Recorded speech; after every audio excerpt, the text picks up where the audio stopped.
네, 안녕하세요. 한 주간도 잘 보내셨나요? 음, 자, 오늘은 10주차 예부 공간 설계론 온라인 수업을 진행하도록 하겠습니다. 우리가 지난 시간에 그 도시 조경 공간에 의해서 그 분별 조경 계획 중에 공원 녹지 조경, 도시 하천 조경, 주거단지 조경 계획 이렇게 세 가지로 이렇게 분별로 확인을 해봤습니다. 자, 오늘은 이제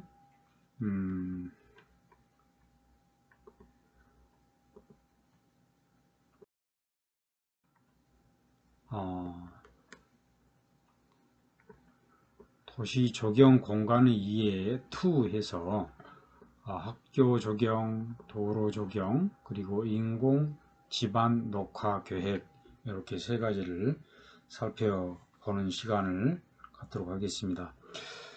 전에 일단 수업 들어가기 전에 여러분들한테 일단 공지사항을 하나 알려드리도록 하겠습니다. 지금 이제 여러분들 지난 시간에 이미 이제 안내 받은 바와 같이 12주차, 13주차, 그리고 14주차 이렇게 해서 조별 과제물을 수용을 해서 온라인 발표를 하는 것으로 이렇게 공지를 해드렸고요. 이미 뭐 여러분들 다 팀이 다 구성이 되어 있고 지난 시간 안내 사항도 다 보내드렸습니다. 그리고 이제 여러분들한테 하나 이제 당부드릴 거는 여러분들이 예를 들어서 뭐 12주차 11월 17일 날 해당 조는 당일날 온라인 발표물을 보내주시면 안 되고요. 하루 전에 반드시 교수님 개인 이메일로 반드시 하루 전에 보내주셔야 됩니다. 그래서 제가 그거를 한번 검토하고 우리 학과 유튜브에 업로드를 해야 되기 때문에 반드시 이 점에 대해서는 여러분들 유의하시고 반드시 좀 준수해 주시길 바라면서 그리고 여러분들 아마 지금 이제 조별을 준비하는 그런 조도 있겠습니다만 현장 답사시는 필히 지금 완화가 됐다라고 하지만 오히려 더 위험한 상태입니다. 그래서 국가적인 방역 수칙을 반드시 준수해서 수행할 수 있도록 그렇게 해 주시기 바랍니다. 어떠한 일이 있어도 조별로 논의하거나 그런 상황이 대면에 있어서 한다면 반드시 마스크 착용은 필수입니다. 반드시 이 점 잊지 마시고 간과해서는 안 된다는 점을 유념하시고 꼭 그렇게 실천을 해 주시기를 다시 한번 당부드립니다. 그리고 이제 조원별로 제가 지난주에 안내사항 때 말씀을 드렸죠. 조원별로 물론 이제 한두 개 조 정도가 좀 인원이 좀 있는데 그래서 그런 경우는 반드시 가급적이면 분산해서 진행하기를 당부드리고 이렇게 할 수 있도록 다시 한번 당부드립니다. 그리고 이제 제가 지난 시간에 적용 설계했던 적용 계획과 실제 설계했던 CAD 파일을 지난 시간에 사이버 캠퍼스에 업로드를 해놨습니다. 아마 여러분들 한 번쯤은 보셨을 텐데 이 조별 과제 때 반드시 그러한 부분들을 참고를 하셔서 꼭 반영이 될 수 있도록 그대로 하라는 얘기가 아니라 꼭 반영이 될 수 있도록 그 점도 유념해 주시길 바랍니다. 아마 여러분들 이제 이번에 그 처음으로 여러분들은 이제 졸업 설계를 지금 지금 열심히 준비하고 있을 텐데, 많은 도움이 되리라 이렇게 생각을 합니다. 그래서 꼭 그 올려드렸던, 업로드했던 그 설계 도면들을 꼭 참고하시기를 말씀을 드리면서, 또 하나 이제 말씀드릴 거는, 우리가 이제 다음 주에는 이제 11주차인데요. 지금 뭐 수업 계획서상에 보면 도시 조경 설계 및 사례 학습 이렇게 되어 있고, 두 번째 도시공원 탐방 이렇게 되어 있습니다. 근데 이제 우리가 7주차에서도 도시공원 탐방이 한번 들어가 있었는데, 전에는 사실은 뭐 코로나19 상황이 아니었을 때는 현장 탐방도 직접 했습니다. 그런데 어쨌든 여건상 어려우니까 이번에도 좀 어려울 것 같아서 제가 좀 고민을 해봤습니다. 그래서 이제 다음 주 11주차에는 제가 고민 끝에 우리가 지난 시간에 그 7주차에 도시공원 탐방 관련해서 다른 영상으로 대체를 했지 않습니까? 그래서 이번 11주차에서도 도시공원 탐방을 바탕으로 해서 타 영상을 하나 올려놓을 예정이 있습니다. 시간 한 40분 정도 되는데요. 여러분들 지금 아마 이제 4학년이다 보니까 졸업 설계에도 좀 준비해야 되고, 또 와중에 이렇게 조별 뭐 발표 과제물 준비도 해야 되고 여러모로 아마 많이 힘들고 어려울 것 같습니다. 그래서 좀 시간을 좀 짧은 거 하나 고민 끝에 좀 선정을 해서 올려놓을 예정이니까, 어쨌든 다음 시간 11주차는 타 영상 자료로 11주차 온라인 수업은 대체하도록 할 계획이니까 그 점도 아울러서 참고를 하시길 바랍니다. 예. 뭐 구체적인 사항은 그 전에 다시 한번 안내해 드리도록 하겠습니다.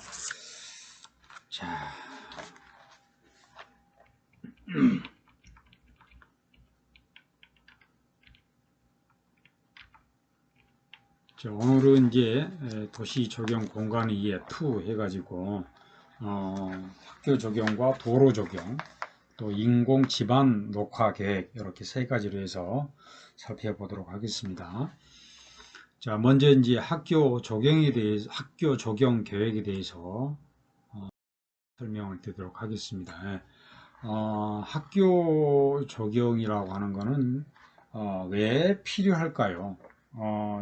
그래서 여기 이제 강의 안에 나와 있습니다만, 교육 사상가라고 하는 그 루소와 페스탈로지는 특히 이제 어린이가 자연을 느낄 수 있게 됨으로써 어떤 자연과의 의사소통을 중시하게 되고 자연과의 공생감을 체득하게 된다라고 말을 했어요. 이 루소나 뭐 페스탈로지는 유명한 교육 사상가 중에 한 사람들이죠.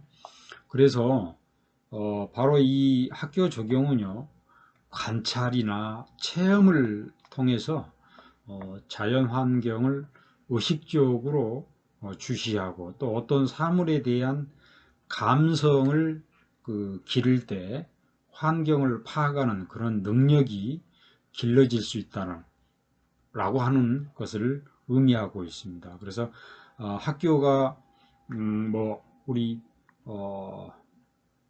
아이들부터 또 여러분들까지 자연을 가장 가까이서 쉽게 접촉할 수 있는 그런 장소가 또는 공간이 되도록 활용하는 것이 바람직하다라고 할 수가 있겠습니다. 그래서 이 학교 조경이라고 하는 것은 그래서 그런 필요성을 가지고 있는 거죠.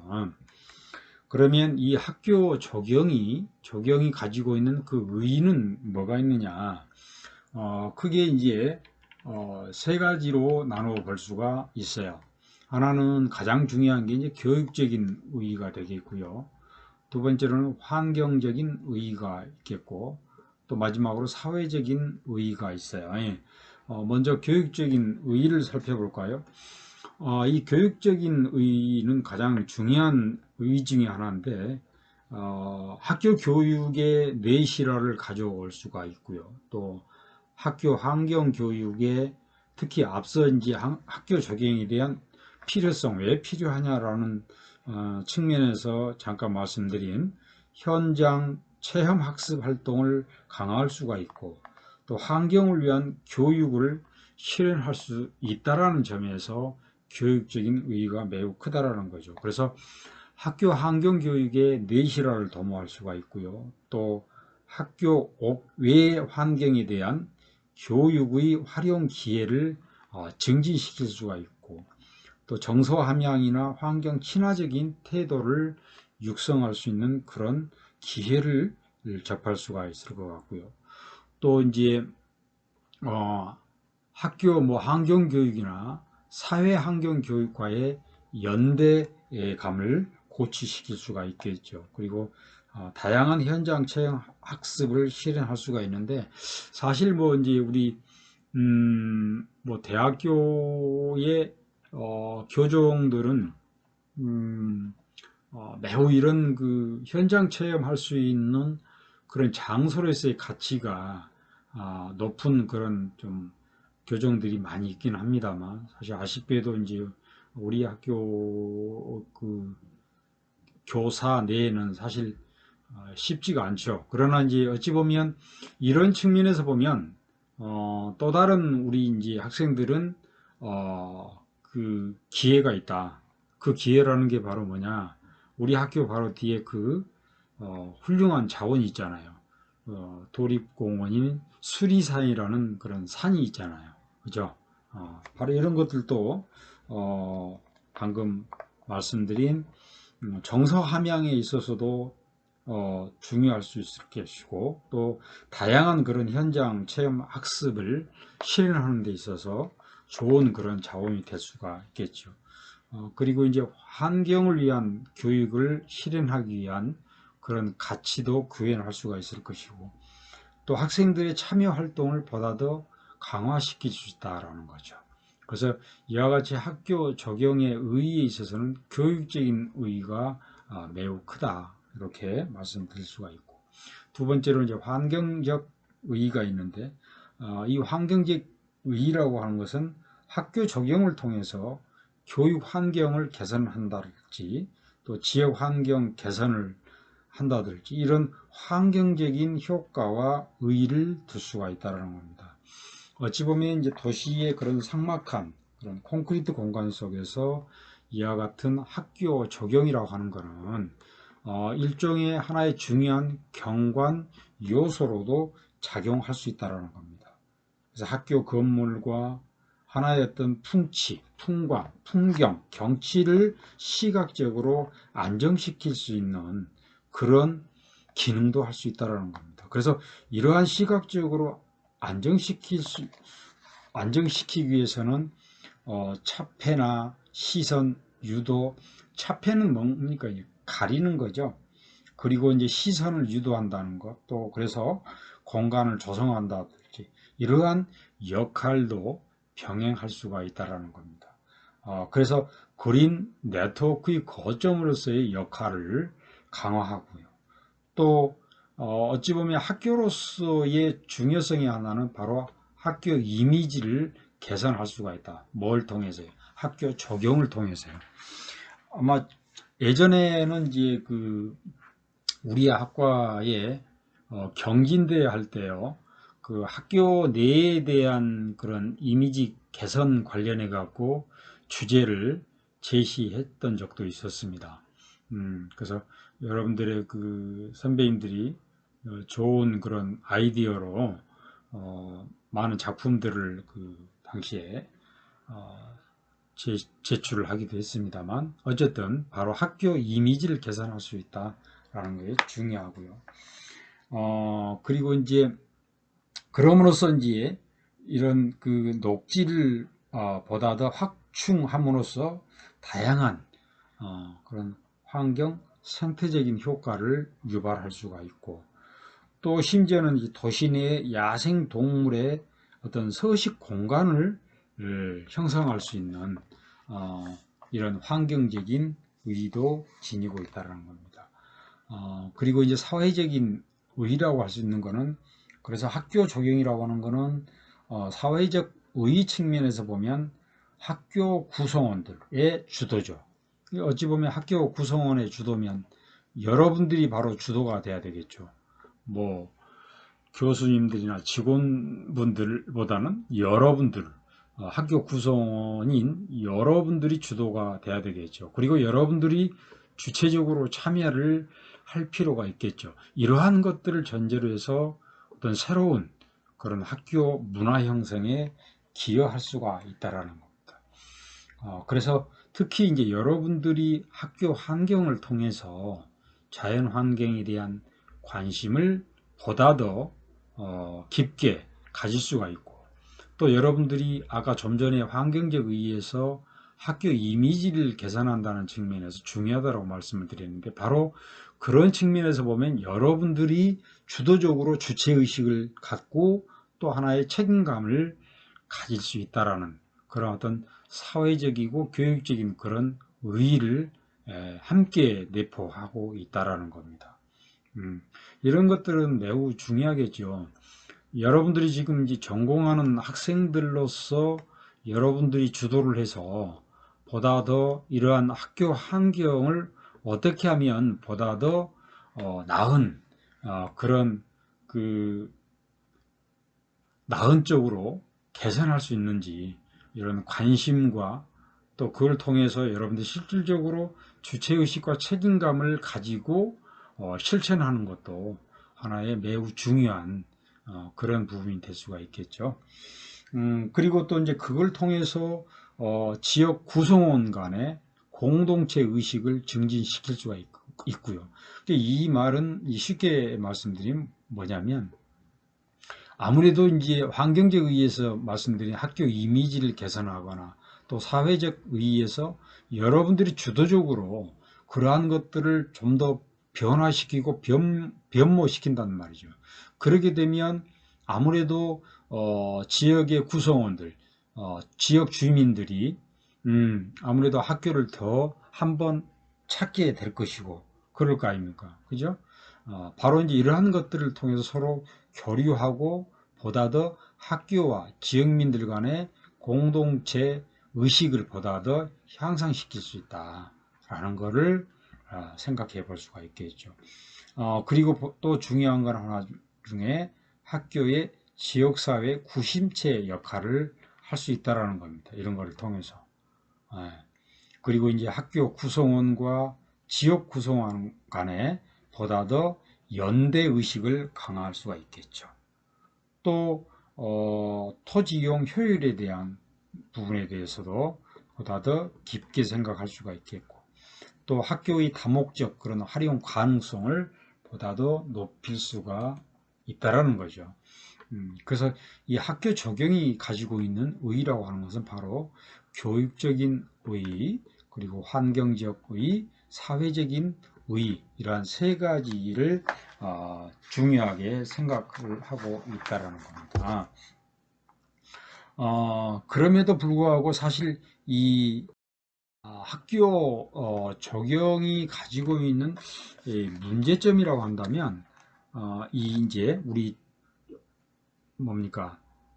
도시 조경을 공부하거나 또 관심을 가지고 있는 전제하에 학교 조경이 또 역설적으로 가지고 있는 문제점은, 사실 이 도시 조경에 대한 어떤 기본계획 과정에서부터 적용 계획이 미비하다는 거죠.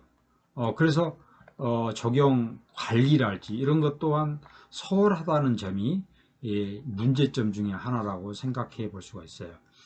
학교 적용에 영향을 미치는 큰 요인 가운데 하나가 바로 적용 전문가의 역할이거든요, 사실은. 그런데 그 적용 전문가가 어떤 생각을 가지고 또는 어떤 컨셉을, 어떤 개념을 가지고 참여했느냐에 따라서 이 학교 적용은 완전히 달라지죠. 아마 여러분들 혹시 이제 그냥 뭐 놀러 갔거나 이럴 수도 있는데, 그 연세대학교가 완전히 입구가 탈바꿈 됐거든요. 그 백양로라는 그 도로인데, 그 막 들어가면 이제 예전에는 이제 지상으로 이렇게 처리를 했었는데, 지금은 웬만한 시설들은 이제 지하로 처리를 해버리고 이 지상에는 녹지 공간으로 확보를 했어요. 그런데 이제 그 당시에 뭐 물론 여러 가지 뭐 내부적인 사정이 있었겠지만, 그거를 뭐 그 학교 내에 적용 관련 그런 구성원들이 그 부분에 대해서 설계를 해야 되느냐 안 해야 되느냐 뭐 이런 얘기도 있었다고 그래요. 그런데 어쨌든 이제 결국에는 뭐 예부하고 이렇게 조인해서 했다고 그러는데, 이제 그런 측면에서 보면 어찌 보면 어, 어, 뭐랄까요, 앞서 우리가 이제 그 학교 적용에 대한 의의에서 생각해 보면 아무래도 그 적용 전문가의 역할이 그 사람들의 그 적용 전문가의 역할들이 어떻게 생각을 하느냐, 또 개념이, 또 철학이 그 공간에 무엇을 적용을 하고 어떻게 반영을 시키느냐라고 하는 것을 따라서 학교 적용의 그런 부분들이 완전히 달라질 수가 있다는 겁니다. 사실 그런 맥락에서 보면 이러한 것들이, 방금 말씀드린 이러한 것들이 바로 학교 적용이 가지고 있는 하나의 문제점이다, 이렇게 볼 수가 있거든요. 자, 그래서 이제 이 학교 적용에서 고려해야 할 사항들을 몇 가지 좀 살펴볼 수가 있어요. 보통 이제 학교 적용에서 고려해야 할 사항을 논하기 전에 보통 이제 학교의 특성은 각 학교마다 전통이나 역사, 그리고 어떤 교육적, 지역적인, 문화적인 특성을 가지고 있을 테고요. 또 학교 내 시설의 특성이라고 한다면 인접한 그런 토지와의 경계와 담장, 옹벽, 뭐 화단이나 정원이나 비탈면 등 이런 특성을 또 가지고 있겠죠. 또 하나 이제 교내외의 환경적인 특성을 본다면 학교와 접한 주변의 어떤 환경적인 특성, 뭐 이런 것들이겠죠. 예를 들어서 뭐 학교 주변에 뭐 공장에서 날아오는 분진이랄지, 또 철도변과 도로의 소음 관계, 그리고 뭐 개방된 넓은 공간에서 불어오는 바람이나 이런 바람과 같은 어떤 기후적이나 환경적인 조건 등이 녹지의 기능에 반영이 돼야 된다는 거죠. 이런 것들이 바로 일단 우리가 학교 적용에서 고려하기 전에 각각의 특성들이다, 이렇게 볼 수가 있거든요. 그래서 학교 적용에서 고려해야 할 사항에 첫 번째로는 이제 토지 경계와 관련된 적용이 있고요. 또 두 번째로는 소음 방지와 관련된 적용이 있고요. 또 시각 차폐와 관련된 적용이 있고, 또 교육과 관련된 적용으로 이렇게 분류해 볼 수가 있는데, 먼저 토지 경계와 관련된 적용은요, 이 경계라고 하는 녹지는 학교가 주변 도로나 주택가 등과 경계를 이루고 있는 경우에 조성하는 형태죠. 우리도 마찬가지, 우리 학교도 마찬가지잖아요. 우리 학교 이제 정문하고 주변에 있는 주택이나 상가와의 어떤 경계, 이런 부분들을 얘기할 수가 있어요. 그러면 그런 경계 녹지는 어떻게 하느냐? 바로 이런 것들이 이제 토지 경계와 관련된 적용이다. 현재는 대부분 담장이 설치가 되어 있다, 뭐 이렇게 말씀드릴 수가 있는데, 사실 이런 부분들은 이제 지금은 담장이나 이런 것들 많이 없어지고 있어요. 과거에는 사실은 이제 이런 토지 경계를 두는 데 있어서 흔하게 시설물이었던 게 바로 담장이었거든요. 근데 요즘에는 뭐 초등학교도 그렇고 중학교, 고등학교, 또 대학교도 마찬가지고요. 뭐 요즘에는 웬만하면 뭐 그런 경계는 토지의 경계는 담장이 다 허물어지고 있죠. 음, 그래서 그 사이를 이러한 적용으로서 적용수로서 식재를 한다라는 거죠. 식재를 그런 것들을 이따 그런 부분 설명을 다시 드릴게요.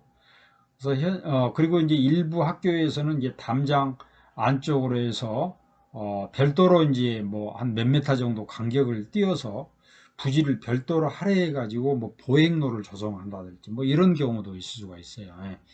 그래서 이 경계 녹지는 경계의 역할을 충분히 만족시키면서도 녹지의 효용이랄지, 그죠? 효용성이랄지, 또 그걸 통해서 휴식 공간을 제공을 한다라는 겁니다. 예? 그리고 두 번째 이제 소음 방지와 관련된 적용입니다. 이게 매우 중요하죠, 사실은. 어, 이 소음 방지 숲이라고 하는 거는 우리 학교 주변에 있어 소음원에 있어서는 정말로 악의 축이죠. 그래서 학교 주변의 소음원에서 나오는 이 소음을 감소시킨다는 겁니다. 감소시키는 조성하는 거죠. 그래서 학교 적용에서 특히 중요한 부분이 바로 고려해야 될 사항이 소음 방지와 관련된 이런 적용입니다.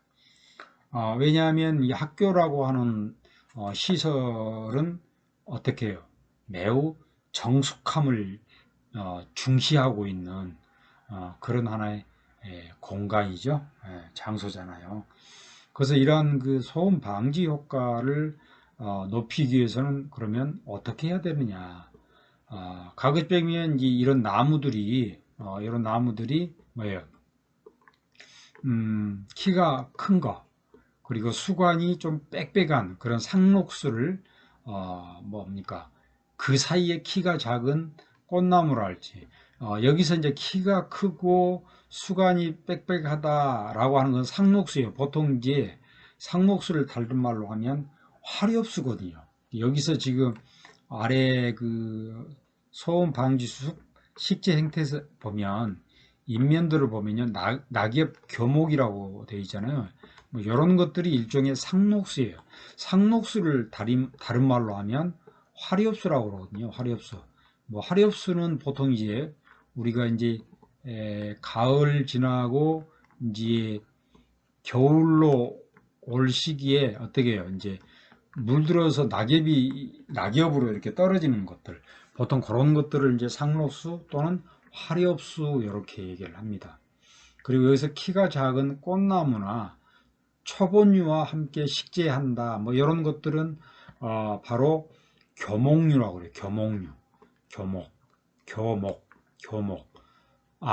관목이라고 해요. 관목. 죄송합니다. 관목이라고 해요. 관목. 조그만 그 나무들. 그러니까 우리 학교로 치면요. 이 정문에서 쭉 들어와 가지고 어디에요? 성결관하고 그 사이에서 이제 재림관으로 가면 그 운동장에 그렇게 그 펜스 이렇게 비스듬하게 비탈지게 그 심어놓은 나무들이 있어요. 봄에 보면 굉장히 좀 이쁘게 피잖아요. 그 철쭉꽃이라고 그러거든요. 철쭉꽃. 그런 것들은 키가 그렇게 크지 않아요. 보통 이제 그런 것들은 일반적으로 보면 그 뭡니까 관목류라고 하면서 키가 작은 그런 꽃나무들이에요. 그리고 이제 초본이라고 하는 거는 보통 이제 뭐 그 잔디 비슷한 것들이거든요.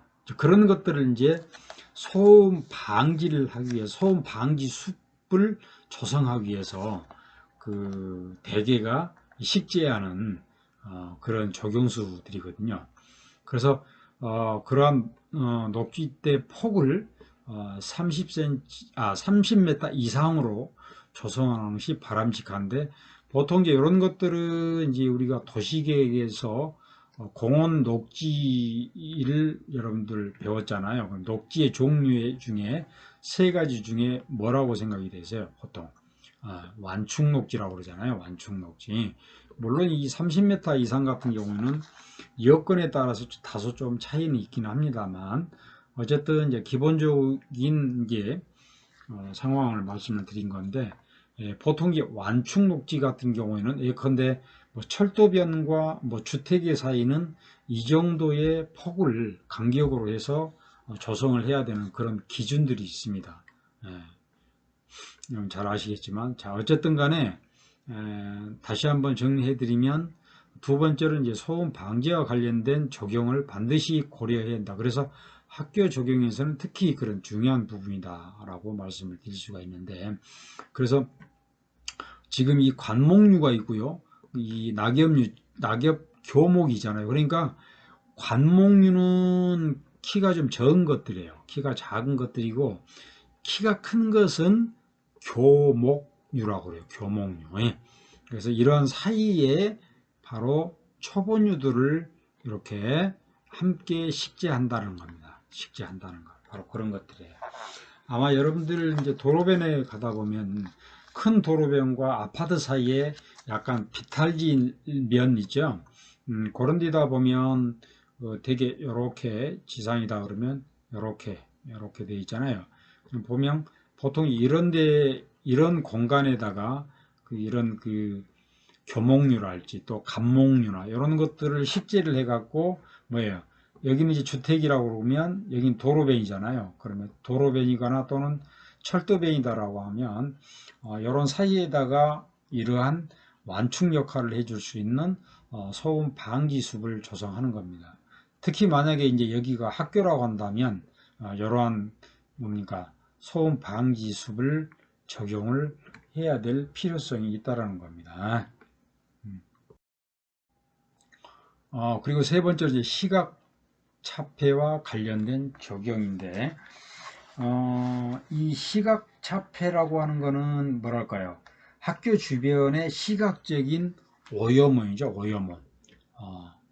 눈으로 보이는 그런 오염원으로부터 학생들을 보호하기 위해서 조성하는 숲을 얘기하는 건데, 현재는 이제 뭐 담장을 높게 둘러서 시각 차폐과를 보는 경우가 대부분입니다. 아까 말씀드린 바와 같이 이제 지금은 이제 담장 같은 경우는 이제 많이 허물어진 그런 상황인데, 바로 이제 그러한 것들을 대체할 수 있는 것들이 바로 뭡니까? 이런 시각 차폐 숲에 대한 식재 형태들이죠. 이런 것들. 그래서 인면도와 평면도 측면에서 봤을 때 이런 조감된데, 바로 이런 것들이 이제 시각 차폐 숲에 대한 식재 형태들입니다. 바로 이런 것들. 이런 것들. 아까 갑목류 좀 적은 것들이죠. 키가 작은 것들. 키가 큰 것들은 이제 뭐 화렵수라고 그러는데 일명 교목류라고 합니다. 그런 것들이죠.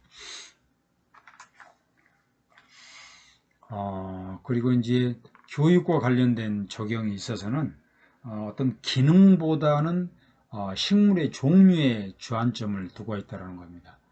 그래서 침엽수나 화렵수, 그리고 교목과 관목, 그리고 꽃나무와 덩굴류 이런 것들을 다양하게 조성을 해서 하게 되면 학습 효과가 그만큼 커질 뿐만 아니라 또 심지어는 뭐 곤충이나 조류 등도 관찰할 수 있는 또 하나의 어떤 체험의 현장이 될 수 있다는 겁니다.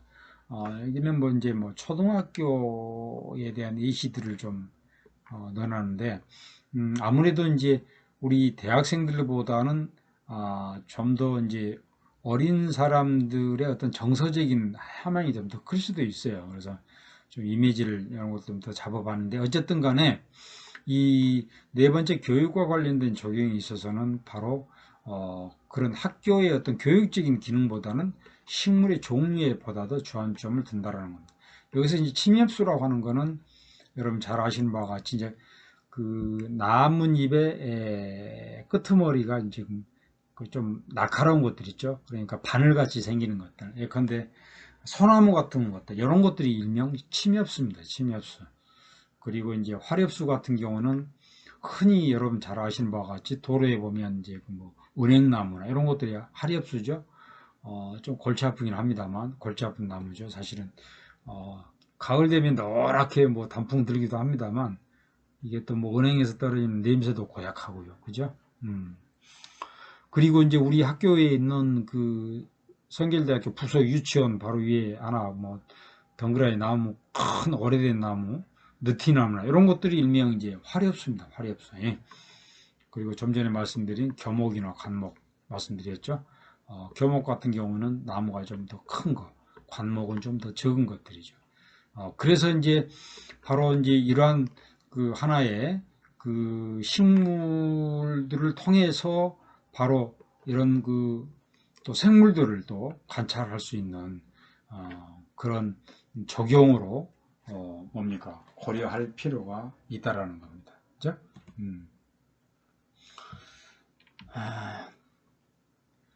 자, 그런 측면에서 학교 적용 사례를 한번 몇 가지 살펴볼까요? 회의 사례인데요. 그 회의 사례 중에 그 영국 자연학습 트러스트, 즉 LTL이라는 그런 그 학교 적용 사례가 있어요. 이 대부분의 이제 보면 회의 사례 같은 경우는 국가나 지역 사회를 중심으로 해서 하나의 어떤 사회 단체, 기관 그리고 학교와의 연계를 통해서 학교를 녹색화한다든지 또 뭐 학교 적용 내에 야생동물이 살 수 있도록 그런 소식처를 조성하는 것. 그리고 이제 학교 적용에 있어서 환경 교육적으로 활용을 할 수가 있고, 전 교육 과정에서의 활용, 이런 것들을 통해서 다양한 프로그램을 통해서 실시하는 거죠. 그래서 이제 최근 같은 경우는 이제 그런 각국의 그런 사회단체 또 관련 단체와 연계한 그런 학교들이 심지어는 이제 해외 같은 경우는 국제 뭐 학교 적용의 날을 통해서 국제적으로 연계하도록 그 도모하는 그런 경우도 있습니다. 첫 번째로 이제 영국의 자연학습 트러스트 LTL이라고 되어 있는데 이게 이제 LTL이라고 하는 거는 1985년 이후에 그 자연 속에 숨쉬는 그런 학교를 만들기 위해서 학교나 또는 뭐예요 전문가들과 협력해서 이끌어 나가고 있는 그런 사례 중에 하나죠. 이 LTL은 그 보통 뭐 유치원이나 초등학교의 적용 공간을 꾸미고 개선하는데 가장 그 일찍부터 노력해온 그런 대표적인 민간단체 중에 하나예요. 영국에. 보통 이제 어린이들을 위해서 학교 적용의 교육적인 그런 활용과 환경의 질을 개선하려고 하는 그런 학교를 돕는 국가적인 사회 단체 중에 하나라고 합니다. 아까도 말씀드린 바와 같이 이제 이런 초등학교나 유치원 같은 그럴 수는 있겠으나 특히 이제 대학교정 같은 경우에는 여러분들 같이 전문가의 역할이 매우 크겠죠. 어찌 보면 그럴 거 아닙니까? 물론 이제 뭐 외부 전문가들을 통해서 또는 여러분들이 이제 전공하는 학생들의 입장에서 관점에서 보면 이러한 부분들을 환경의 어떤 질을 교육적으로 활용할 수 있게끔 개선하려고 하는 그런 노력들을 할 필요가 있겠죠. 그렇지 않겠습니까? 그리고 이제 미국 학교의 자연지역 프로젝트라고 하는데 이게 미국의 미네소타주에 있는데요. 1991년부터 그 세인트 울프라 대학과 지역 내 학교 간 협력 프로젝트의 일환으로 진행하고 있는 그런 프로젝트인데 이와 같이 그 뭡니까 SNAP라고 하는 그런 그 프로젝트를 통해서 뭐 공립 사립 유치원이나 뭐 초중등학교 그런 학생들을 위한 실질적인 환경 교육장으로도 조성을 하고 있다라고 그래요. 또 이러한 부분들을 통해서 보다 더 어떤 학교의 질적인 학교 적용의 그 질적인 부분을 보다 더 개선하기 위해서 많은 노력들을 하고 있다는 것이고 또 하나는 이제 그 미국의 학교 적용 내에 심지어는 이와 같은 뭐 야생 동물이 살 수 있는 그런 서식처를 조성한다는 거죠. 그 이와 같은 경우는 이제 미국 국립 야생동물협회가 학교 조경 내에 야생 동물들이 서식처를 조성하는 그런 프로그램을 목표로 진행을 하고 있는데, 이 야생 동물에게 필요한 4가지 중요 요소가 있는데요. 이제 먹을 거, 먹이죠. 그다음에 물, 피신처, 또 특히 이제 어린 그런 야생 동물을 성장할 수 있게끔, 이렇게 이제 4가지 중요 요소를 위한 그런 장소 제공으로 그 야생 동물을 보호하는 이런 그 사례도 있다는 것이죠. 그리고 이제 캐나다 환경 적용을 활용해서 학습 프로그램을 진행하거나 또 학교 적용에 대한 자연 화학 프로그램 뭐 이런 것들이 있다고 합니다. 캐나다에 지금 뭐 여러 뭐 오른쪽에 있는 이미지들이 나와 있는데 한번 참고를 좀 해보시고요. 그 다음에 이제 독일의 구른 마흐트 스쿨, 이게 이제 그 독일어거든요. 구른 뭐 영어로 그린, 마흐트, 메이드, 메이크, 영어로 스콜레, 스쿨, 녹색이 학교를 만들다라고 하는 뜻을 가지고 있는데, 이 독일 학교는 이제 1970년에서 80년대까지 대부분 그 회색 건물에 넓은 운동장이 있고 또 정원도 작고 거의 없는 상태였었어요. 근데 이제 1983년부터 이제 학교 공간 내에서 보다 더 자연 환경에 관한 교육의 필요성이 대두되기 시작하게 되죠. 그러면서 이제 학교 5개 공간을 녹화하기 시작했고요. 이게 이제 1990년대 독일 통일과 함께 활성화되기 시작한 거죠.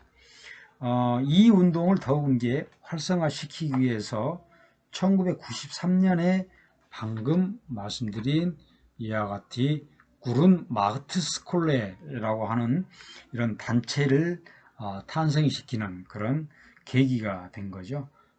이 단체는 이제 독일의 베를린시 산하 프로젝트 기관 중에 하나인데, 그 학교 관련 부분과 환경 정책을 담당하는 그런 역할을 하고 있어요. 그래서 이 단체는 100% 그 베를린시에서 지원 받아서 운영이 되고 있는, 그래서 시산하, 어찌 보면 그 시산하 기관이라기보다는요, 민간단체의 성격이 그런 강한 그런 단체이기도 합니다. 그래서 이와 같이 이제 그 해외 사례를 몇 군데를 살펴봤는데, 이런 사례 외에도 매우 많습니다. 많은데 대표적으로 3개 정도 나라를 통해서 한번 확인해. 자, 국내 사례를 한번 살펴볼까요? 국내 사례 같은 경우는 이제 뭐 현대식 건물과 깔끔한 그런 조경의 교육 시범 시설 학교 같은 경우가 있는데, 뭐 여러 가지 뭐 학교가 사실 있는데, 지금 여러분들 보시는 그 이미지 같은 경우는 이제 그 아래에 두 군데 나와 있습니다만, 그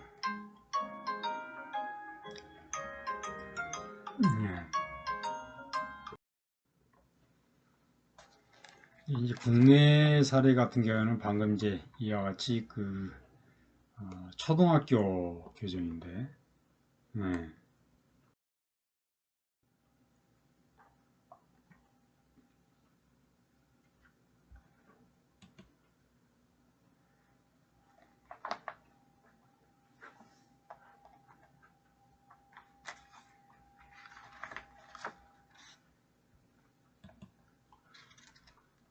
이제 국내 사례 같은 경우에는 이와 같이 그 학교에 그런 사례들이 많이 있어요. 예. 그래서 방금 그 부분을 한번 여러분들이 확인해 보시고요. 자, 지금 좀 이게 원활하지 못해서 잠깐 이게 좀 넘어가 버렸는데, 자, 일단은 학교 적용은 여기까지 이렇게 간단하게 한번 살펴봤고요. 그 다음에 이제 두 번째로 도로 적용입니다. 도로 적용.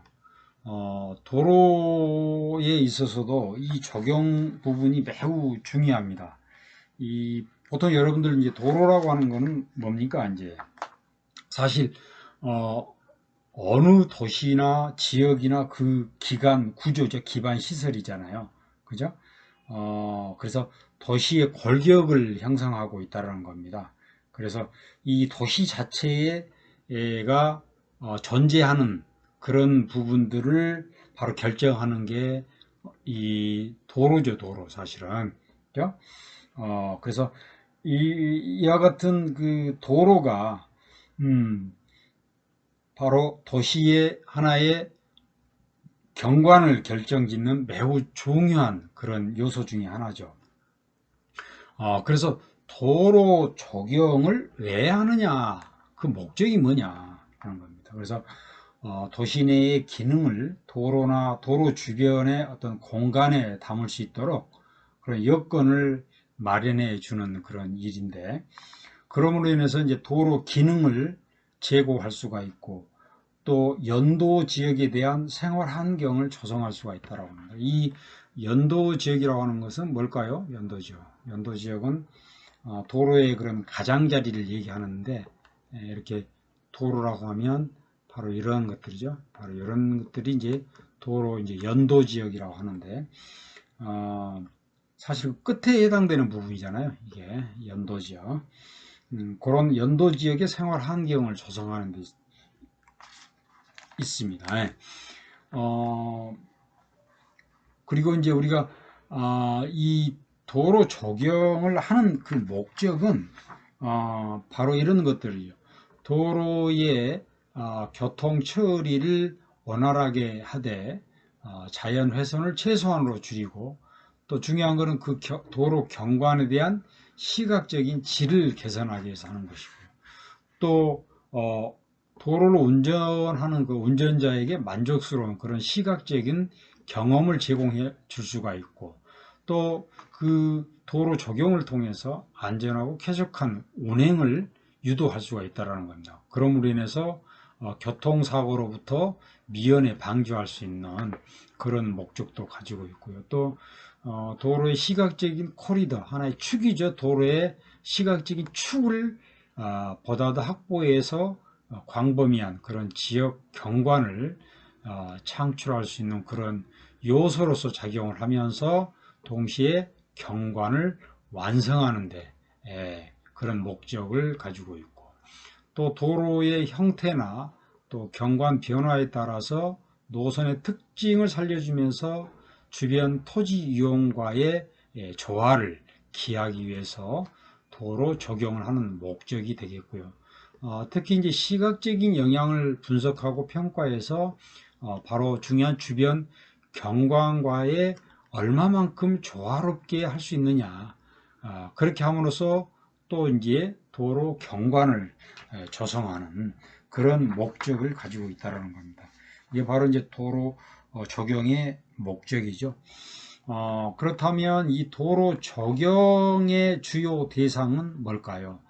도로 자체에 대한 경관 조성과 연도 지역, 아까 말씀드렸죠. 그리고 도로 주변에 대한 경관 조성으로 구분해 볼 수가 있는데, 보통은 이제 도로 적용에 대한 주요 대상은 도로 자체에 대한 경관 조성에 있어서는 중앙 분리대도 해당이 되고요. 또 그걸 보호하는 보호책, 녹지대 등 이런 것들을 다루게 되고요. 또 연도지역, 끝자락 지역이죠. 여기는 바로 이제 가로수로 식재를 하는 겁니다. 가로수로. 그리고 절개지 같은 경우는, 절개지 같은 경우는 뭐 예를 들어서 도로가 이렇게 있다면, 지난 시간에 이제 그 우리가 뭐예요? 그 통로, 동물의 그 이동 통로를 설명드리면서 말씀을 드리는데, 바로 이제 이런 것들을 도로를 이제 만들기 위해서 하나의 이제 이런 산들이나 이런 것들을 깎는 거죠. 깎는 것보다 바로 절개지라고, 절개지. 예. 그리고 성토 같은 게 이제 깊은 데를, 예를 들어서 집안이 깊은 데를 흙으로 이렇게 메꾸는 겁니다. 메꾸는 거. 그걸 성토지라고 하거든요. 성토지와 절개지는 사실 반대의 성격을 가지고 있는 거죠. 성토지는 뭐 흙으로 쌓은 것이고, 절개지는 깎는 거거든요. 있는 걸 깎는 거예요. 그래서 비탈면을 갖다가 번면식재라고 하는데, 이런 번면식재를 다루기 위해서 하는 것입니다. 이런 것들이 도로 조경에 해당되는 대상들이죠. 그리고 이제 도로 주변은 이제 개별적인 경관으로서 가로 시설물이라, 보통 이제 우리가 흔히 말하는 스트리트 퍼니처 이렇게 얘기를 하고 그렇습니다만, 또 도로 식재나 편의시설 등 뭐 이런 것들도 일종의 도로 조경에 해당이 되는 대상들이 되겠죠. 그리고 도로 조경에 대한 분류를 이렇게 쭉 했는데, 뭐 이런 것들은 여러분들이 한번 참고로 한번 봐보세요. 이런 것들은 이제 나중에 여러분들이 혹여 이제 적용 분야로 가는 학생들이 있다면 이런 부분들 이제 그때 가서 여러분들이 좀 더 구체적으로 이제 공부를 할 필요가 있는데, 어쨌든 이제 분류에 있어서는 이렇게 한다라는 것을 그냥 여러분 참고적으로 한번 눈으로 한번 확인 한번 해 보시길 바랍니다. 그리고 이제 도로 조경 계획에 대한 기준은 몇 가지로 살펴볼 수가 있는데요. 먼저 도로부 조경입니다. 도로부 조경.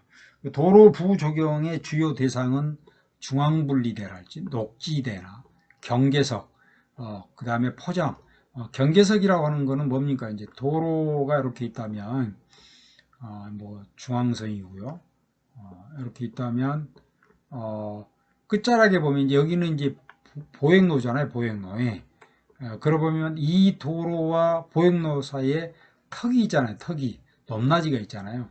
이제 그런 것들을 보통 이제 경계석이라고 합니다. 경계석. 이런 것들이 이제 도로부 조경의 주요 대상이 되고 있습니다. 그래서 보통은 이제 뭐 보차 분리 여부랄지, 뭐 중심 시가지나 도시 주변 지역이나 또 이런 토지 이용 등을 고려해서 보통은 계획을 하고 그렇습니다. 그래서 가로 구간에 따라서 일정한 그런 가로 경관의 틀을 구축하거나 또 각종 그런 가로 시설물의 설치 기반을 마련하기 위해서 이와 같이 도로부 조경 대상에 대해서 계획을 하는 거거든요.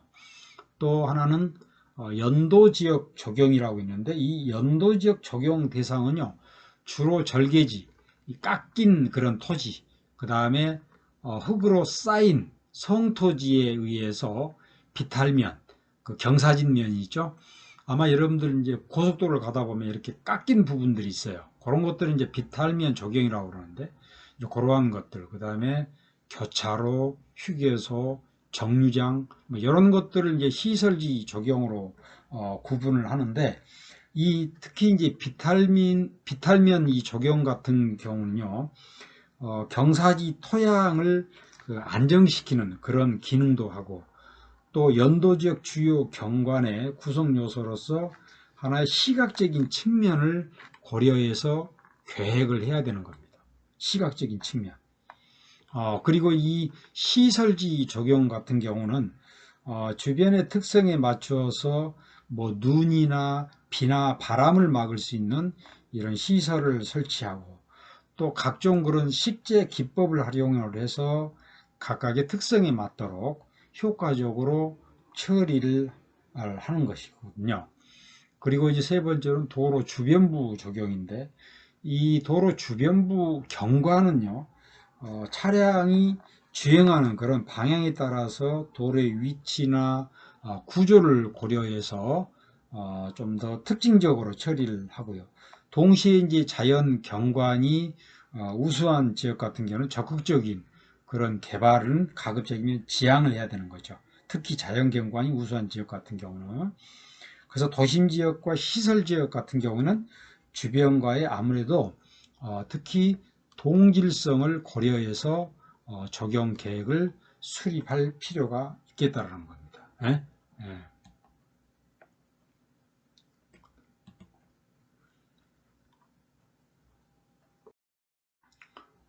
도로 조경에 대한 구성 요소를 몇 가지 좀 살펴볼까요?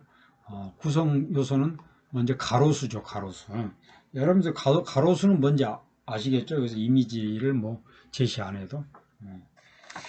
도로변에 뭐 식재되어 있는 조경수잖아요. 그 가로수죠. 쉽게 말씀드리면. 보통 이제 시가지에서 가장 보편적으로 그 식재된 녹지로서 가로수가 제공하는 녹음이죠. 녹음. 녹음이라고 하는 거는 뭐예요? 일종의 이제 나무 그늘이잖아요. 보통 이제 여름철에 중요한 그런 역할을 하고 있는데 어쨌든 이 녹음은 보행자와 인적 건물이 있잖아요. 건축물에 특히 이제 여름철에 그 온도를 저감하는데 유용하게 활용이 되고 있죠. 그래서 이 가로수는요, 보통 이제 중로 이상 도로에 분리대나 뭐 노상 시설대 그리고 노견이라고 길 어깨라고 하거든요. 길 어깨. 기축적으로 이제 10시간은 그런 수목인데 보통 그런 이런 가로수는 이제 도로의 방향성을 유도하고 어떤 수경 기능이나 녹음 기능이나 심지어는 방풍이나 지진으로부터 예방되는 거. 그 다음에 소음을 차단하는 방음 이런 기능을 하는 게 가로수예요. 아까 뭐 우리가 학교 조경에서 소음 차폐 수배에 대해서 잠깐 언급을 했잖아요. 쉽게 말씀드리면 그런 쪽으로 한번 여러분들이 유추해서 생각해 보면 이해가 더 되실 겁니다. 그리고 이제 가로 녹지대가 있는데 이 가로 녹지대라고 하는 거는 이제 가로상에 설치되는 조그마한 그런 녹지대예요. 일명 이제 소녹지대라고 하는데 장식 광장과 같은 형식이다. 그리고 유보도와 같은 형식이다. 유보도와 같은 경우는 여러분들 아마 이제 이렇게 도로가 있다면 또 여기가 보행로죠. 그리고 하나 여기 이제 그 식재된 나무들이 있어요. 그리고 여기는 뭐 이제 주택일 수도 있고 상가일 수도 있고 그러는데 내부에 보면 이렇게 조그만 그 유보도들이 있어요. 이 유보도가 다른 말로 하면 산책로라고 합니다. 산책로. 산책로. 이런 형식들. 그리고 이제 가로 녹지대는 이제 가로의 어떤 그 뭐랄까요? 단조로움을 없앤다는 측면이 있고 또 가로를 만들고 남은 여지를 이용한 그런 측면도 있어요. 이 가로 녹지대는요. 그래서 가로수에 비해서 보통 이제 방향성이나 어떤 시선 유도 기능은 약하죠. 그러나 이와 같이 지금 수경이라고 그러는데 이런 것들 보통 수경이라 물숫자라고 그러죠. 수경이나 녹음, 환경 보존 등의 기능은 훨씬 커요. 그래서 자연 요소가 결여된 지역에서는 생활 환경 개선에 중요한 하나의 역할을 하고 있죠. 그리고 이제 전정 공간이라고 있는데, 이 전정이라고 하는 것은 앞들이에요, 앞들. 이 정자 어디서 많이 봤죠, 여러분들? 정원할 때. 가로 용지의 어떤 경계선을 역할을 하고, 인접 획지에 대한 건축선상 공간을 하고 있어요. 공간의 역할을 하고 있어요. 그래서 이 전정 공간에 조성되는 정원이나 녹지와 인접 건물의 규모, 그리고 어떤 형태냐, 또 어떤 용도로 사용하느냐, 이러한 것들은 바로 가로의 하나의 성격 규정에 큰 역할을 하고 있는 거죠.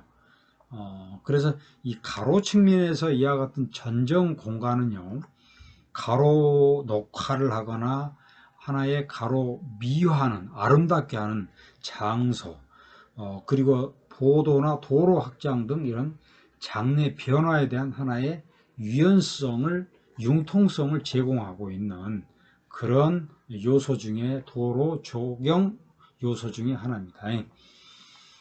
그리고 이제 가로 시설물이 있죠. 가로 시설물. 보통 이거를 갖다가 이제 우리는 스트리트 퍼니처 이렇게 얘기를 합니다. 스트리트 퍼니처. 스트리트는 뭐예요? 영어로 우리말로 가로라는 말이잖아요. 가로. 그리고 거리의 가구, 그죠? 퍼니처. 그죠? 여러분 집에 있는 가구가 뭐예요? 퍼니처라고 그러잖아요. 퍼니처. 그죠? 퍼니처. 그래서 이렇게 스트리트 퍼니처 이렇게 얘기를 합니다만, 이 가로 시설물은 도로 공간이나 가로 공간에 설치된 모든 그런 시설물을 얘기를 하고 있어요. 그래서 가로상의 활동을 영위하게 하고 공간 분위기에 어떤 변화나 흥미를 주는 그런 역할을 하고 있어요. 그래서 이 가로 시설물은요, 특히 도시 경관을 형성하는 데 있어서 인공 구조물로서의 중요한 그런 역할을 하고 있죠.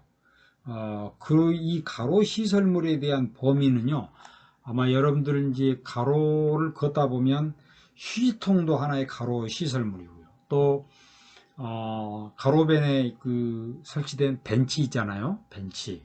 그 다음에 화단, 뭐 안내 표지판, 뭐 음수대, 또 조그만 작은 뭐 가판대 매점 있잖아요. 그리고 뭐 신문이나 잡지를 판매하는 판매대, 심지어 이런 것들도 일종의 뭐예요?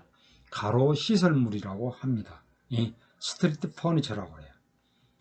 이런 것들 등 다양하게 이 것들을 바로 가로 시설물이라고 그러죠.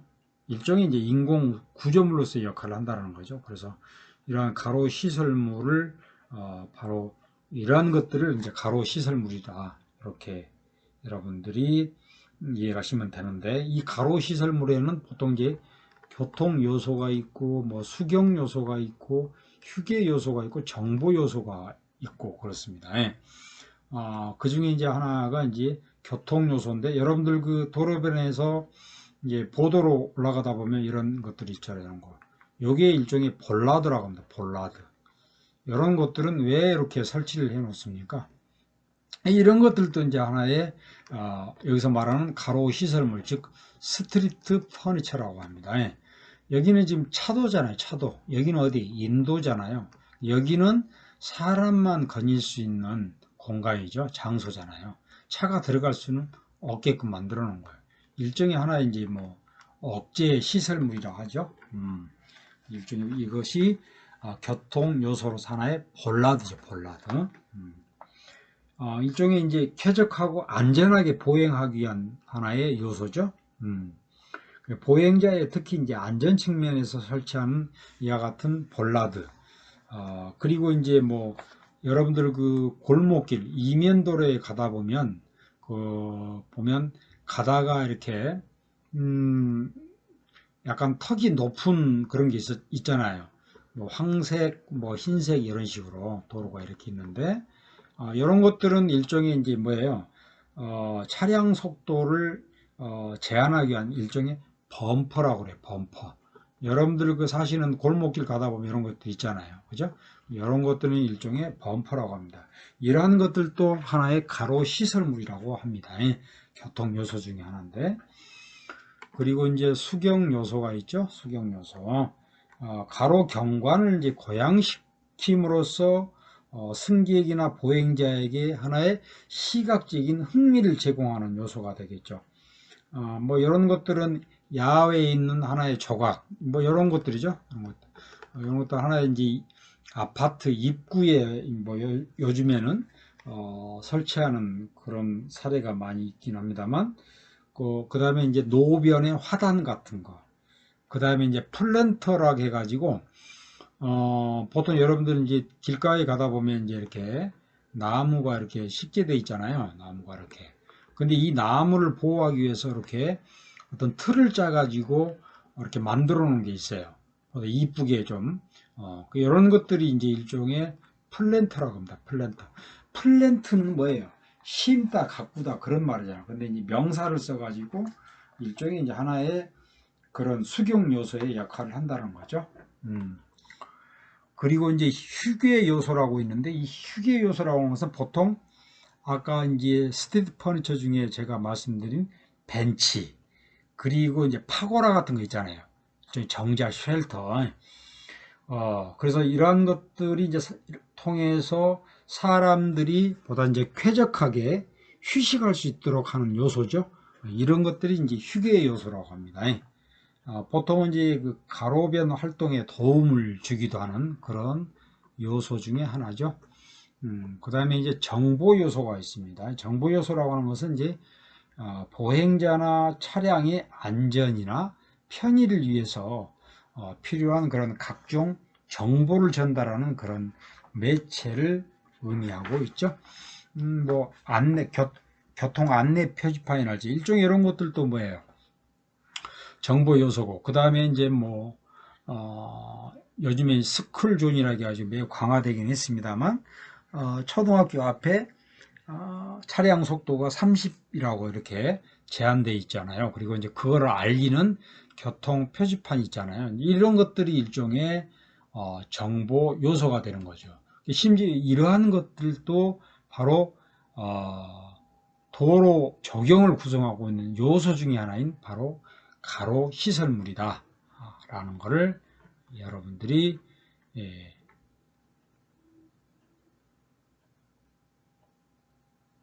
이해하시면 될 것 같고요.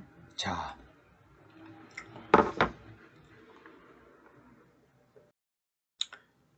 마지막으로 이제 인공 지반 녹화 계획이 있습니다. 인공 지반 녹화.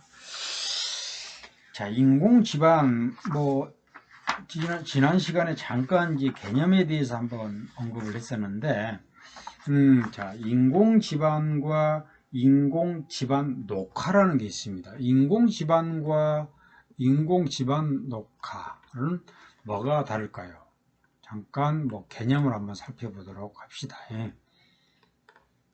자, 인공 지반이라고 하는 것은요, 뭐 우리 지금 강의 안에는 뭐 자연 지반의 상대적인 개념이다 이렇게 제시가 되어 있고, 즉 자연 지반과는 달리 인위적으로 만들어진 하나의 지반이다 이렇게 제시가 되어 있는데, 엄밀히 말하면 지난 시간에 잠깐 언급을 했습니다만, 지하 주차장 또는 옥상 있잖아요. 옥상 이런 각종 구조물 위에다가 흙을 얹어 놓는 겁니다.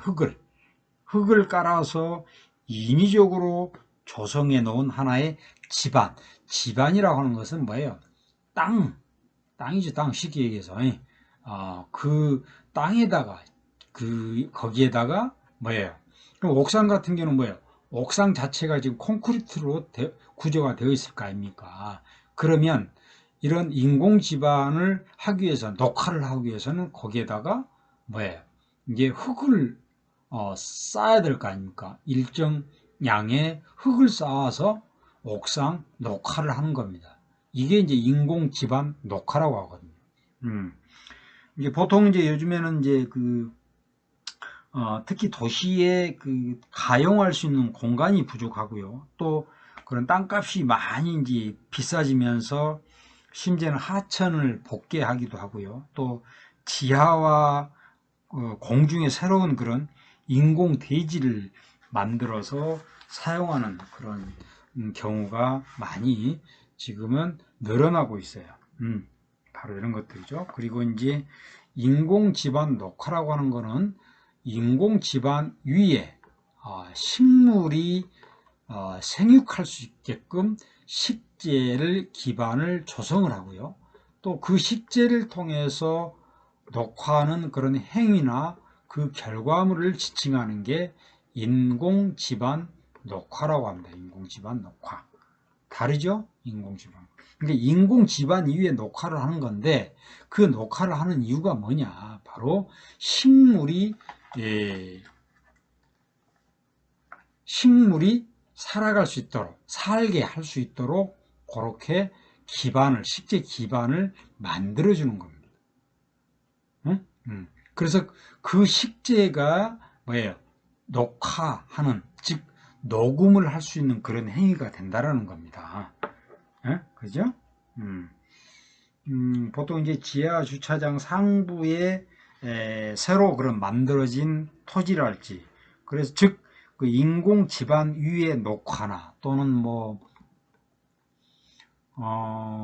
실내 녹화나 또 요즘에는 뭐 옥상 녹화를 많이 하는데 이런 것들, 그 다음에 이제 건물의 베란다나 필로티는 뭐예요? 이제 뭐 이렇게 건물이 있다면 뭐예요? 이제 여기는 이렇게 비워두는 거죠. 이렇게 여기서 비워두고 여기서 이렇게 하나의 건물의 공간을 만들어 놓은 거죠. 그래서 여기 1층은 비워두고 주차장이라는 걸 활용하잖아요. 그 필로티죠. 또는 이제 건물과 구조물의 벽면 녹화도 많이 하죠. 벽면 녹화. 이런 거 포괄하는 그런 개념으로 사용하는 게 인공 지반 녹화다. 그렇죠. 그래서 이 인공 지반 녹화를 하는 목적이 뭐냐? 정원이나 공원과 같은 이런 가용할 수 있는 녹지 공간 확보 차원에서 시작을 하는 건데, 도시개발로 인해서 건축물이나 구조물의 인공성을 보다 더 어떻게 해요? 완화하기 위해서 그러죠. 완화하기 위해서. 그래서 이것을 보다 더 도시 경관 녹화로 발전시키기 위해서 하는 겁니다. 뭐 최근에는 이런 것들이요, 보다 더 진화해서 건축물에 대한 에너지를 절감을 시킨달지, 또 빗물이나 이런 것들이 유출하는데 완화하기 위한, 또 미기후를 조절하기 위한, 심지어는 생물의 서식처를 제공하기 위한, 그래서 자연 생태를 복원하고 또 환경 개선의 기능을 보다 더 확보하기 위한 이런 목적으로 인공 지반 녹화를 많이 하고 있는 그런 추세입니다. 요즘에는. 특히 요즘에는 이제 건축물의 옥상에 많이 그런 하는 추세거든요. 그래서 이 인공 지반의 특성은요, 특히 이제 식물이 살아갈 수 있는 그런 환경에 필요한 3대 요소를 보통 햇빛, 물, 온도 이렇게 얘기를 하는데, 여기에 약간의 미량 원소가 더해지면 더욱 유리한 그런 환경을 구축할 수가 있겠죠. 이러한 세 가지 필수 요소 중에 지반과 관련성을 가지고 있는 요소가 물과 온도죠. 물과 온도. 태양이야 위에 뭐 옥상 녹화는 얼마든지 이거는 가용할 수 있는 그런 자원이기 때문에 가능하지만 수분이나 온도 같은 것은 특히 중요한 거죠. 그래서 자연 지반과 유리된 인공 지반의 녹화 식물은 식물이 생장할 수 있는 환경이 가지고 있는 이 3대 요소 중에 수분은 습도를 유지하고 온도는 좀 따뜻하게 그런 보온력을 유지하는 측면에서 불리한 그런 조건을 갖게 되는 거죠.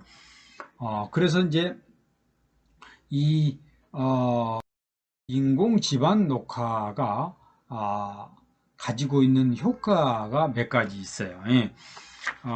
먼저 가장 중요한 이제 공익성이라는 게 있습니다. 공익성. 그리고 또 경제성이라는 게 있고요. 또 생활 환경을 개선하는 그런 측면도 있고요.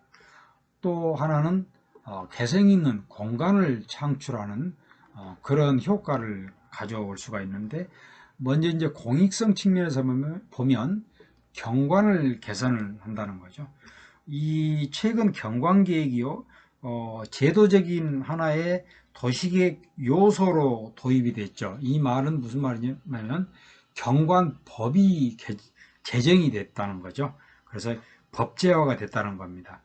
그래서 이러한 그 법제를 통해서, 법제적인 도입을 통해서 도시 경관을 향상시키고 사람들의 보다 더 관심사를 이끌어내는 그런 효과가 있죠. 그리고 이제 공원이나 녹지 등에 있어서의 도시 속의 자연성이라고 하는 것이 바로 도시민의 심성, 심적인 안정, 또 심지어 쾌적감 이런 것들을 제공하는 그런 도시계획 요소로 평가가 되고 있다는 겁니다. 그리고 이제 미기후 개선과 대기 정화 작용이라고 하는데 인공 지반 녹화를 함에 따라서 미기후를 개선할 수가 있고요. 또 대기 정화 작용을 통해서 도시의 환경을 개선할 수 있다는 겁니다. 특히 이제 뭐 옥상 녹화나 벽면 녹화는 그 지표면으로부터 복사되는 그런 환경을 개선을 해서 도시 기상을 보다 자연 상태에 가깝게 하는 그런 효과를 가져오고 있습니다. 예. 특히 이제 대기 정화 작용을 통해서 나무, 수목이라고 그러죠. 이 수목은 도시의 이산화탄소를 흡수하고 대신에 흡수하는 대신에 이 수목은 뭐예요? 산소를 우리한테 방출해 주죠. 그리고 먼지랄지 이런 것들 오염물질을 흡착시켜서 도시에 있는 대기를 정화시키는 그런 역할을 하고요. 또 방제 기능을 하는 그런 효과도 있죠. 방제 기능. 자연환경 회복에 많은 그런 기여를 하고 있는 게 또 하나 바로 비오톱 제공이죠. 비오톱 제공이. 특히 이 비오톱은 이제 야생 동식물이 서식하고 이동하는데 도움이 되는, 특히 도심에 존재하는 그런 작은 그런 생물 서식 공간으로서의 지역 생태계로서 향상시키는 그런 효과를 가져오고 있죠.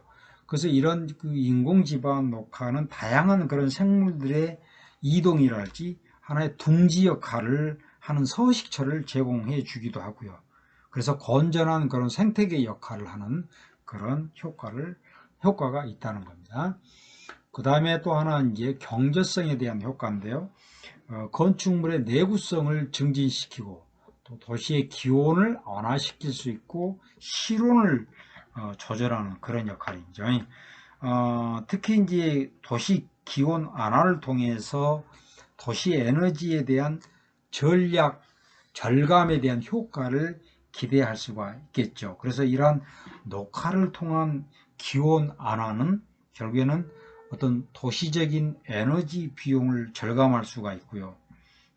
그래서 이러한 것들을 통해서 또 다른 그런 환경 문제를 해결할 수 있다라고 보는 거죠.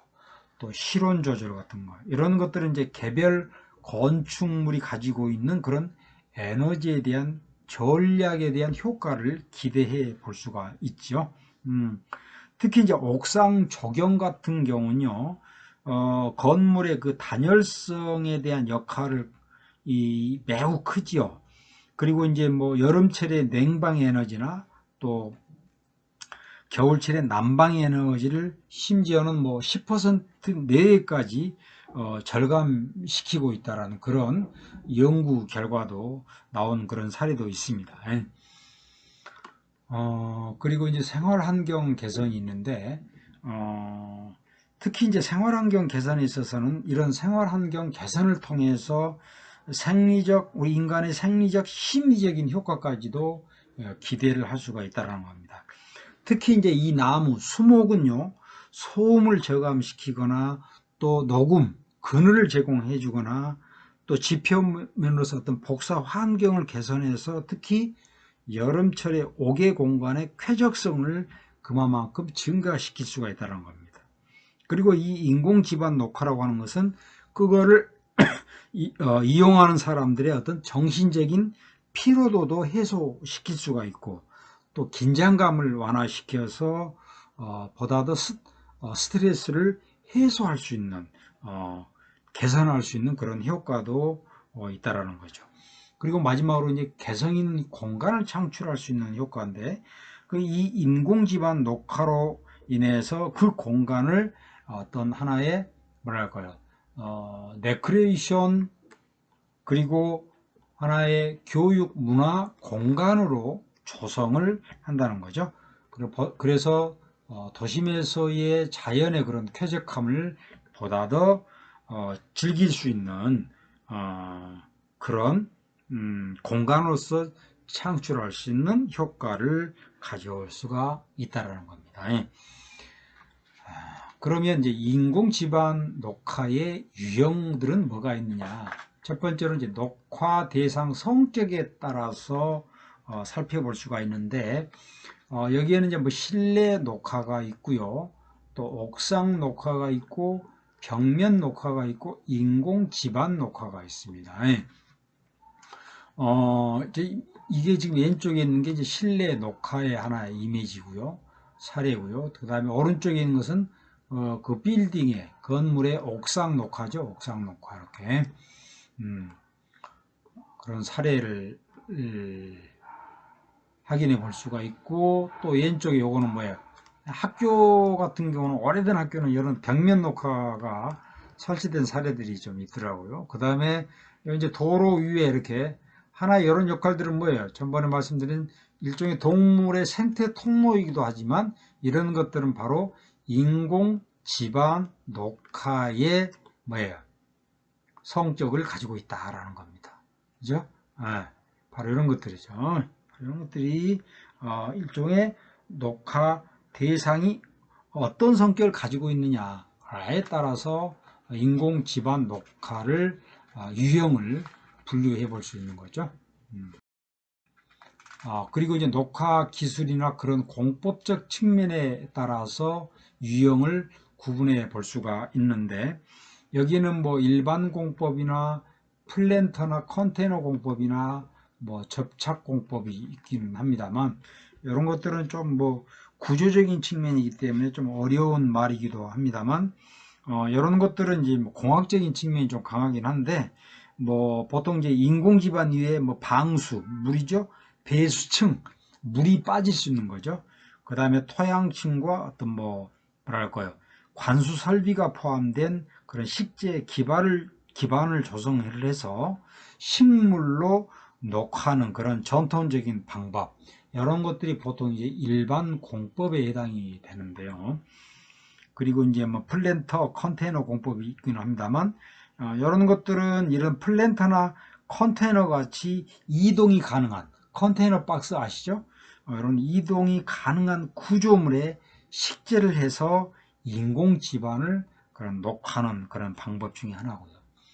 또 접착 공법 이런 것도 있는데, 이런 것들은 이제 인공 지반이나 벽면에 접착해서 녹화하는 방법이죠. 이게 접착 공법 중에 하나인데, 그 다음에 또 하나는 이제 구조 하중이나 할지, 그 구조가 지탱할 수 있는 중력, 그런 거죠.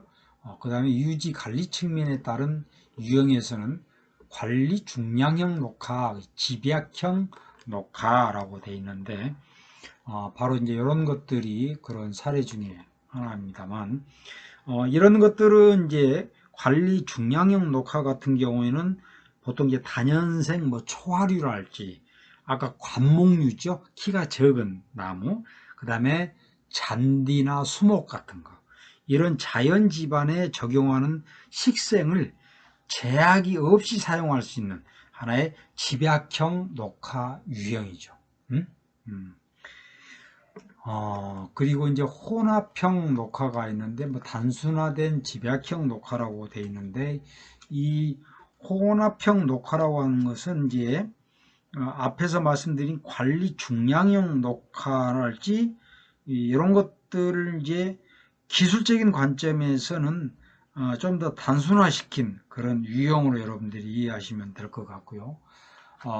또 하나가 이제 저관리 경량형 녹화, 조방형 녹화 이렇게 되어 있는데, 주로 이제 자생적으로 유지되고 발전되는 그런 자연에 가까운 그런 식생 형태를 적용한 녹화 유형인데요. 이런 것들은 이제 보통 그 뭐죠? 1년에 한두 번 정도의 관리가 필요해요. 그래서 뭐 집중적으로 집중호우나 갈수기를 전후로 해서 별도의 그런 관리가 요구되는 겁니다. 아무래도 이제 뭐죠,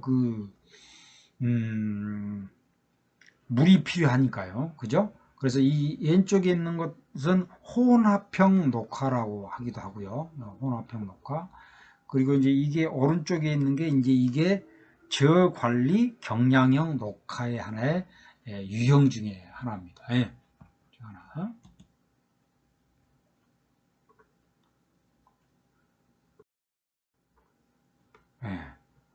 그리고 이제 인공 지반 녹화 사례를 하나 몇 가지 한번 봐봅시다. 국내 사례 같은 경우는 실제 이제 안산시 경기도 안산시 세화병원의 옥상 녹화입니다. 실제 옥상 녹화. 옥상을 이렇게 인공 지반 녹화로 이렇게 구조를 이렇게 이제 만들어 놓은 거죠. 식생으로 처리를 한 거죠. 그 다음에 이제 아래 같은 경우는 이제 서울대학교 간화 캠퍼스에 있는 그 차세대 자동차 연구소 옥상 녹화 사례입니다.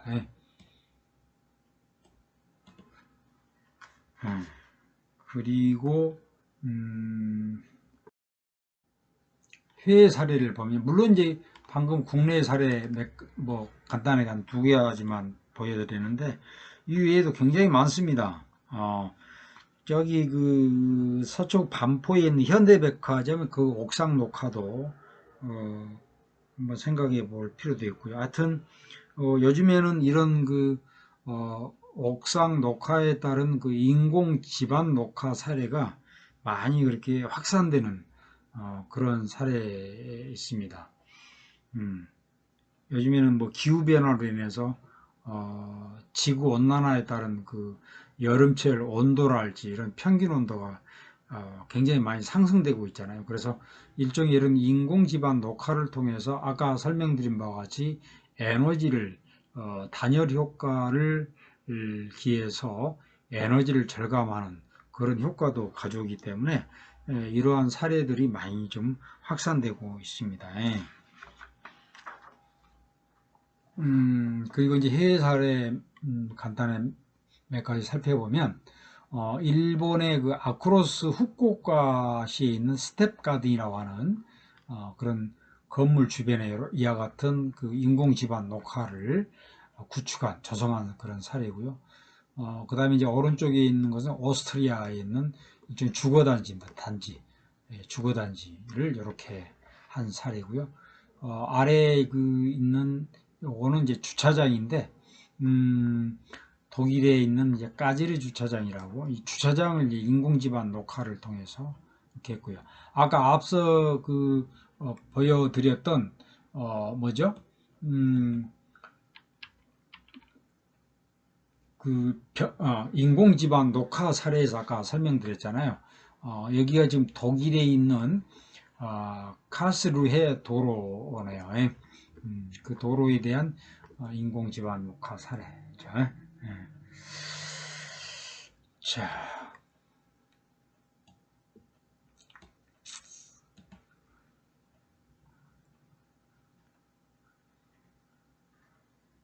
네, 자 이렇게 해서 이제 오늘 수업은 세 가지 적용 계획 있어서 분별, 학교 적용, 도로 적용, 그리고 인공 지반 녹화 계획을 가지고 여러분들과 같이 공부를 해봤습니다.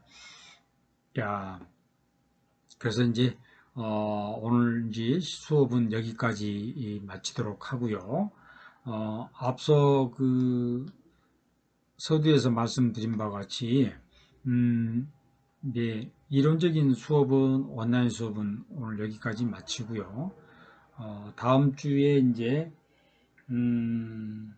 11주차 온라인 수업은 다른 그 영상 자료로 대체를 할 것입니다. 그래서 구체적인 그런 안내에 대해서는 다시 한번 내가서 설명을 드리도록 하고요. 자, 어쨌든 여러분들 그 지금 조별 과정을 열심히 하고 계실 텐데 준비 잘해서 좋은 작품이 나올 수 있도록 기대를 해 보겠습니다. 자, 오늘 수업은 여기서 마치도록 하겠습니다. 수고하셨습니다.